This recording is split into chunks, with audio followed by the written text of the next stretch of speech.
అందుకనే మనిషిని తన పోలికలో ఆయన చేసుకున్నారు. మనం ఆయనలా కొన్ని లక్షణాలని కలిగి ఉంటాం. కొన్ని ఎమోషన్స్‌ని కలిగి ఉంటాం. కొన్ని పనులు చేయగలుగుతాం. అయితే అది చాలా అల్పంగా మాత్రమే. ఆయన మనల్ని ప్రేమిస్తున్నాడు. మనము ప్రేమించగలం. అయితే ఆయనంత గొప్పగా ఎవరు ప్రేమించలేరు. మనిషిగా మన అల్ప పరిధి ఎంతవరకో అంతవరకు మాత్రమే.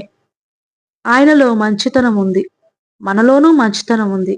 అయితే ప్రభువారి మంచితనం అంత గొప్పది కాదు మన మంచితనము. దాని అల్పత్వము ఎటువంటిదో మనకు తెలుసు. దేవుడు సృష్టికర్త.